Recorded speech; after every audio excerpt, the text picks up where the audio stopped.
In this chapter, chapter 31, we're going to look at the other three elements of your shape. Now remember, in the last chapter, we talked about the 5 things that make you you, S-H-A-P-E. First, spiritual gift. What am I gifted to do? H is heart. What do I love to do? What's my passion? And today we're going to look at APE, your abilities, your personality, and your experiences. God has given you unique abilities, God has given you a unique personality, and God has given you unique experiences. I'm very excited about you studying this material, particularly the material on experiences, because God never wastes an experience. God uses family experiences, good or bad. God uses career experiences, good or bad. God uses educational, vocational. God uses spiritual experiences. God uses time alone with God. But the number one thing God uses in your life to shape you for service are painful experiences. The very thing that you least want to talk about, the very thing you're most ashamed of, the very thing you'd like to hide in the closet is the very thing God wants to use in your life to minister to other people. God never wastes a hurt.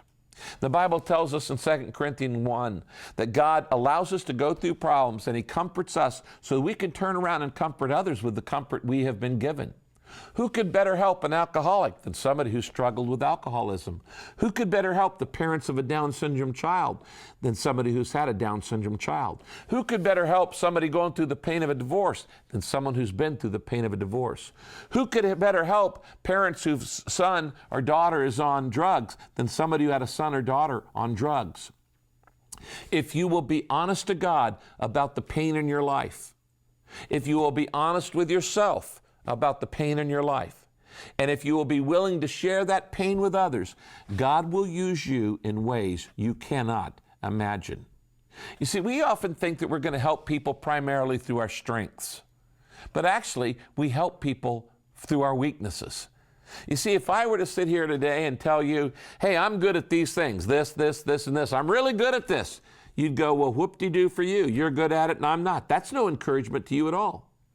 But if I sit down and I start telling you about, in the first 2 years of my marriage to Kay, our problems were so painful, we'd be divorced today if we hadn't got Christian marriage counseling.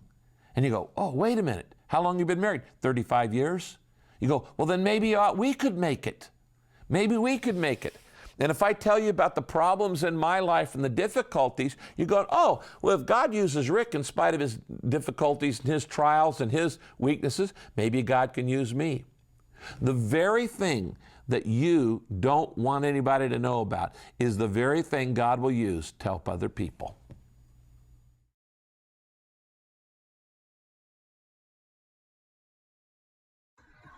Hola, mi gente. So in this chapter, once I read it the first time, I really God put it in my heart that I did want to share my story, and little by little I became more and more vulnerable, and through my vulnerability and commitment to open up, I was able to heal a lot of my wounds. So join me.